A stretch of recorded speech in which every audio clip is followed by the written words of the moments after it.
being the 18th year, we decided to organize the event in a virtual format. I would say that it was a success as it has been in previous years. We had 28 participating organizations. The essence of the Lagos Business School Talent Forum is to give the full-time MBA students the avenue to meet with top recruiters, establish professional relationships, and discuss possible job opportunities as well as fellowship placements. The MBA program has a two-pronged approach in terms of how we prepare the students. They're prepared not just for job employment or to facilitate their job eligibility or climbing their careers. They're also prepared to be able to start impact-driven, successful, and sustainable businesses. And so the Talent Forum is an opportunity for them to showcase their areas of expertise.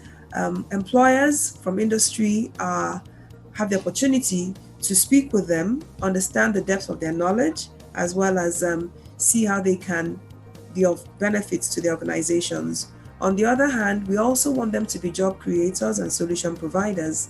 And so each of those who choose to follow the entrepreneurial path have started businesses that are solving problems and creating wealth simultaneously. You have to have a long-term view of the potential of Africa. It's a very diverse and very well-populated and very ambitious set of countries and set of communities.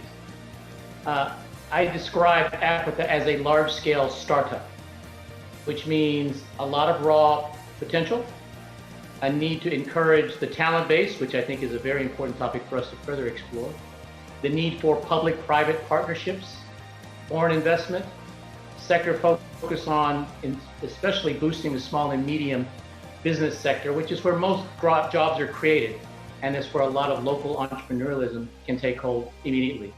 And in an era of underemployment, unemployment, lack of full potential in the workplace, I think all these ingredients need to come together to make Africa reach its full potential. The theme was centered around embracing change, preparing for change, and navigating through change. That's my own interpretation of it. And I mean, I think 2020 is 1 year where being able to understand and embrace change is quite important. So, and I believe that also sets in a way a backdrop on which a lot of us would go into employment post the MBA, either go into employment or go into starting our own businesses, understanding the need to be prepared for change, and that when change comes, you embrace it and you make the very best of it. After this event, I realized this virtual career event is really helpful in terms of raising my awareness on the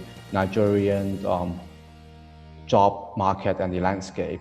And for instance, I've talked with different companies and they told me about how is the culture of working in Nigeria and other opportunities that I might consider. For example, after I talked to some companies, now we are trying to explore other options. For example, I could work part-time on some projects with them so I can prove my worth first, and then we can talk more about internship or future career opportunities. Looking about the conversations with the speakers, something that really stood out for me was their emphasis on data. I remember Alex saying that it's very important that we should be vulnerable to data. So the use of the word vulnerable was really spoke to me in a big way, because most of the time we want to spend on what we think, what we feel, and sometimes even past experiences. But we know that these days data really gives us a better basis for making decisions.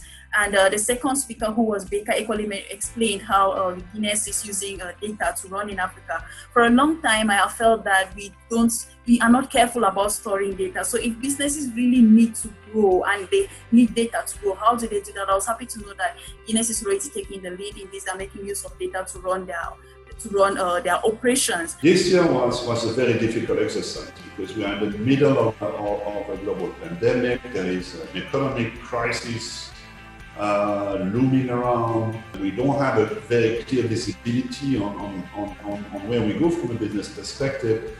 Not even talking about the difficulties that some may have in terms of connectivity simply because of population. So you have to shift a bit, reset a bit your mindset when when you interview or you get to know people on an online format, don't judge a book by the cover. You have to continue seeking for attitudes, for personalities, which in a face-to-face meeting is already difficult, and then online it becomes very difficult. Talent forums are very critical, but they're the start. That's where you get the raw talent, give them some education, some networking exposure. But when they get into the broader society and companies, they need to be nurtured, become mentors, be mentored properly, have the right lifelong career opportunities that all companies need to provide.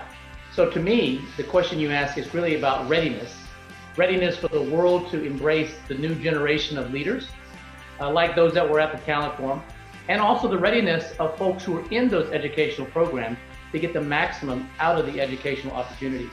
The virtual Talent Forum of this year took place on the 5th of November, and we're happy for the success, and we look forward to next year's events. The most important thing is that the MBAs have been infused with this idea of agility and ability to adapt quickly so that wherever they find themselves, they'll be able to hit the ground running.